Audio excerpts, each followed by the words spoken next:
We have the Bills, who you have coming in second, 12-5 record, get rid of their head coach, bring in DJ Moore, a weapon for Josh Allen.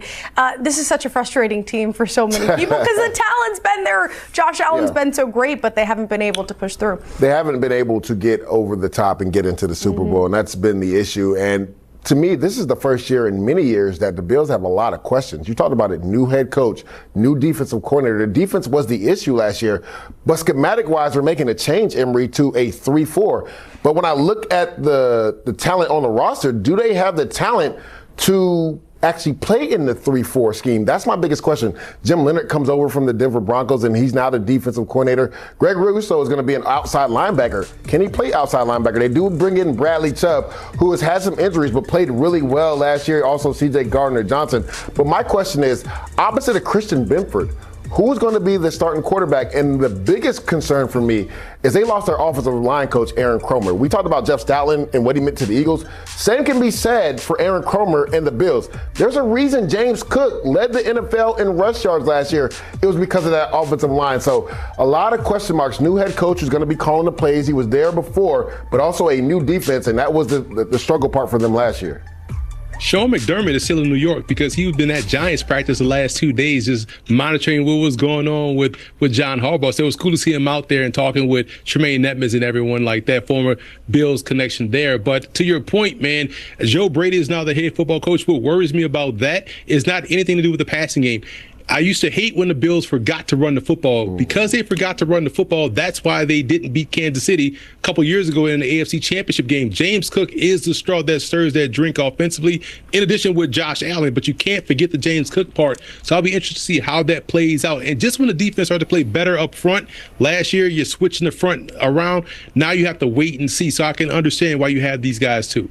And you have to think about the fact that they didn't make it to the AFC Championship, and there was no Mahomes, no Jackson, no Burrow in the playing field. And if they're all back, of course, makes it that much tougher for Josh Allen. Okay, that's enough. Let's talk about the Patriots now, who you have. I mean, it feel good. I mean, you know, obviously the contract extension. Like you said, just coming in, you know, having support that you done been taken care of is a good thing. I know the team obviously successful last year, still falling short. Now that you've had a little time to reflect on it, how gratifying was last year individually for you? I mean, it was good, you know, but the ultimate goal is to win a championship, and that didn't happen. So, you know, you just got to go back to the drawing boards and get better and see what's the future holds for this year. James, you are coming off a season where you had by far your highest number of carries in the NFL. Is that something that you're cognizant of, that workload? Is that something that you've talked with the coaching staff about in terms of maybe balancing that, or was that a number that you were comfortable with? I mean, no, I just went in and did what I had to do to help my teammate win games. Do you feel comfortable like moving forward if you're called upon that way again? Is that like that heavy of a workload something that you feel like you're built to handle? Awesome. I'm ready to go. James, what's the difference between Joe Brady, the offensive coordinator, and Joe Brady, the head coach? I mean, no difference. He the same Joe, and you know, I mean, he's the same. James, for as successful as last year was for you individually. Good. In the league in Russia, you get 3 people, you know? I mean, For as successful as last year was individually for you, as you go into this year, you know, the team has taken another step forward. What are you looking to improve, I guess, in areas specifically that you're looking to elevate? You know, just, I mean, protect the ball, most importantly, you know. I didn't feel like I did a good enough job of that, but, you know, new season, you know, got the whole off season to work on it, got the summer, so come back ready to go. What was your focus from the end of the season up until this point? What have you been working on? You just mentioned there ball protection. Is that something that that you can drill in the off season? I mean, yeah, and you know, just keep getting better. Keep getting better, bigger, stronger, faster, and ready for the season. Joe mentioned yesterday that you'd love to have everybody here for the voluntary portion of it. I don't know if you were for some or any of it, but if not, what kind of went into that decision? I know last year you kind of stayed away, and it resulted in a pretty good year. So What went into that decision, if anything? Family. I mean, I have kids that stay in Miami, so I just wanted to be around them and a lot more, and just continue to work and get better. What did it mean for you to graduate from Georgia this offseason? I mean, it was great. It was an accomplishment that I had on my goal list, and I scratched it off. So let's keep going. You mentioned spending time with family. I know you and your brother have hosted some kids camps and are doing some, this summer. Just what's it like being able to spend time with Dalvin over the summer and have that impact in the community? I mean, it's a good feeling, just to give back to the community that you grew up at, and just spend time with family, like you said, and I mean, that's the best time. You mentioned, what did it mean to you to graduate? Not everybody in your position would go back to do that. Why was it important to you, and what did it mean? It meant a lot. Just being at the University of Georgia for 4 years, and not getting that degree when I've declared for the draft, and I mean, I owe that to myself just for being there for 4 years. So I decided to go back. We saw that interaction with Joe. It seems like he's always been a big supporter of you. Just what's it like now continuing that relationship with him as your head coach? I mean, good. Like I said, he's still the same guy, and like you said, he was my offensive coordinator last year. So we used to each other, basically. We're here with Backdoor Sports. We just want to know what are your expectations on the year, and how do you feel getting out here at OTAs? Great. Happy to be out here with the guys. We're great to hear from you. Keep cooking. Yeah. That running back another year with Ray and Ty and everything. What's it mean to have sort of that continuity in that running back position, and just you guys being able to be together for a long time? I mean, we're the same group, so I mean, we have that bond, that connection, and I mean, ain't nothing changed. What if Haason Reddick would not come to Buffalo just to chase quarterbacks? What if he would come to make sure they never know where the pressure is coming from? Listen, Bills Mafia, this is where it gets interesting.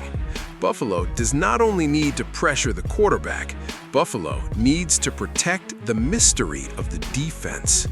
Because when a defense becomes predictable, elite quarterbacks stop feeling pressure. They start solving it.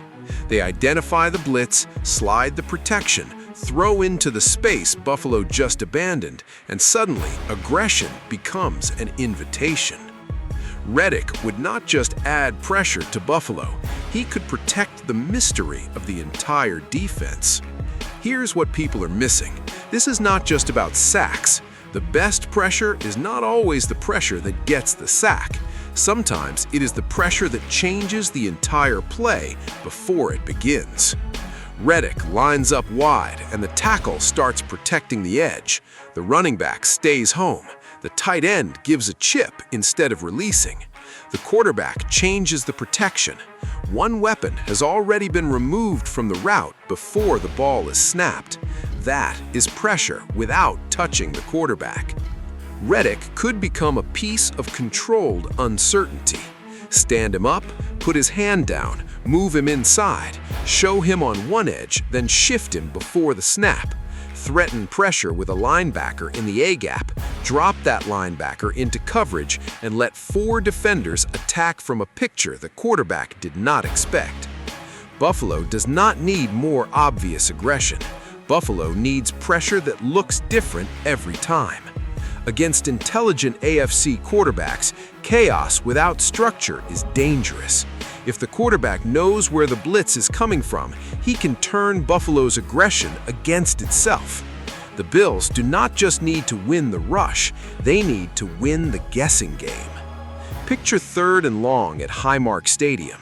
Reddick is standing on the edge. A linebacker threatens the middle. The safety creeps toward the line. The quarterback points, changes the protection, and believes he has solved the defense. Then Reddick shifts sides. The linebacker drops. Buffalo rushes 4. The quarterback holds the ball for half a second because the coverage is not what he expected, and the pocket disappears. That changes the entire calculation. Reddick would not help Josh Allen by becoming part of the offense. He would help by making opposing quarterbacks play the game with less certainty. That can create longer third downs, rush decisions, shorter fields, and possessions that feel more controlled. And in a changing defensive system, versatility matters. New fronts, new responsibilities, and simulated pressures require players who can threaten from different locations without revealing the call. Reddick would not have to dominate every snap. He only has to make the offense respect every possibility. Now, the risk is real. Age matters, health matters, recent production matters, contract, motivation, role, and snap count matter. Buffalo should not sign him because of the name on the back of the jersey or what he accomplished years ago. The ideal version would be specific: rotational edge, third down specialist, movable front piece, simulated pressure threat, and veteran presence for younger defenders. Not the entire answer, a tactical answer.